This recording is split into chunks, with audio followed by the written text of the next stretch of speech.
안녕하세요. 다나명상센터의 이유한 대표입니다. 오늘은 마음챙김 명상에 대해서 강의해 드리겠습니다.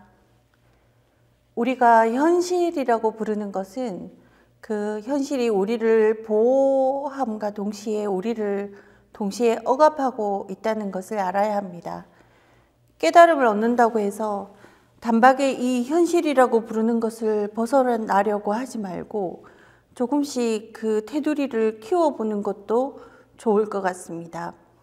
불교에서 법이라고 칭할 때 이런 것은 일체 만물과 세상을 일컫기도 하고 또한 동시에 진리 그 자체 혹은 진리로 이르는 방법을 말하기도 합니다. 만약 우리가 깨달음을 얻기로 했다면 이런 진리의 뗏목을 구해서 타는 것인데요. 근데 깨달음을 꼭 얻기로 결심하기 전이라고 할지라도 우리가 이 세상을 살아가는 것은 그 마음을 관리하지 않고는 매우 어려운 일들이 많습니다.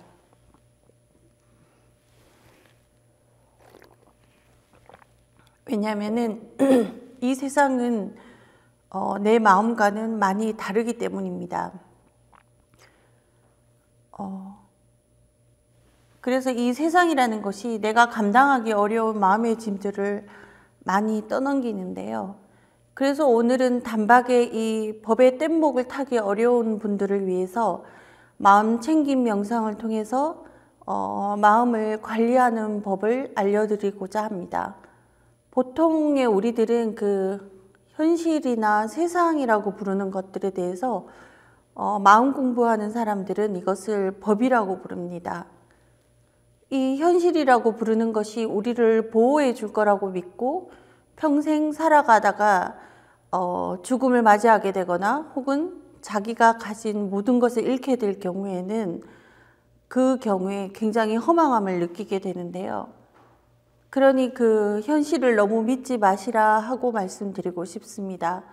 우리가 어린아이를 낳아 기를 때 그 아이가 현실에서 혼자서 살아갈 능력이 없다고 믿기 때문에 그 아이를 진심으로 사랑하며 키웁니다. 하지만 이 금방 태어난 이런 아이가 아예 그 진심으로 타인을 사랑하는 능력이 큽니다.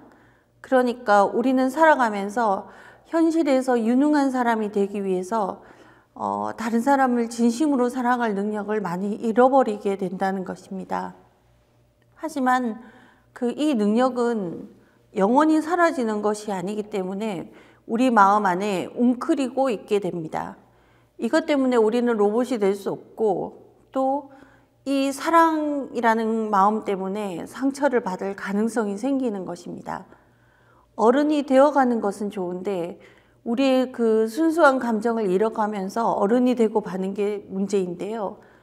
왜 지금의 우리의 사회는 마음이 크고 타인을 사랑할 수 있는 능력을 가진 어른을 키우지 못하는가가 화두가 되어야 할 것이라고 믿습니다.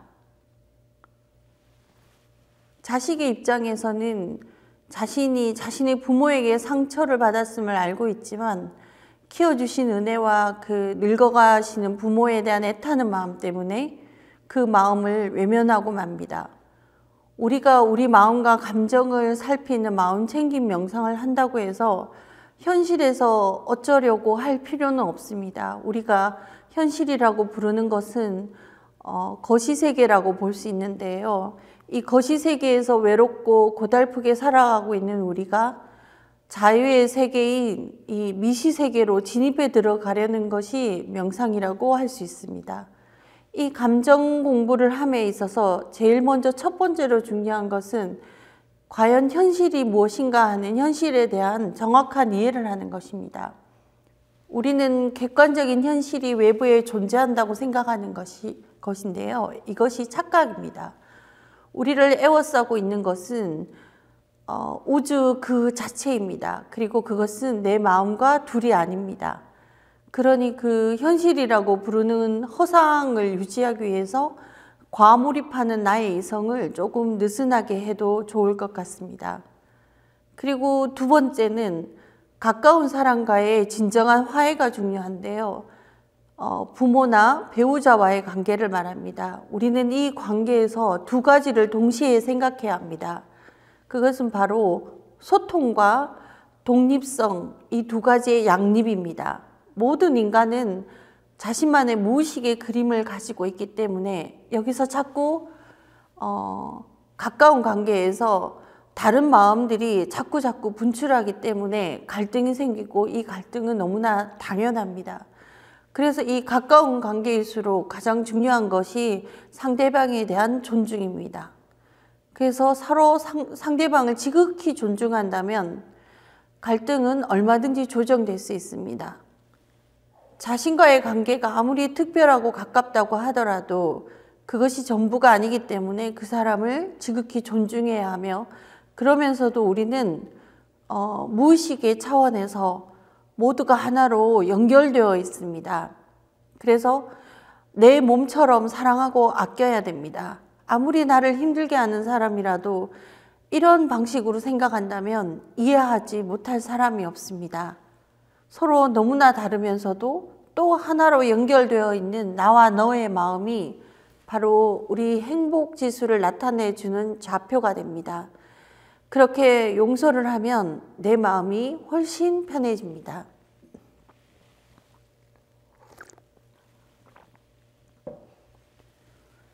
그런데 이 과정에서 더 중요한 것은 내가 내 상태를 먼저 이해하는 것입니다.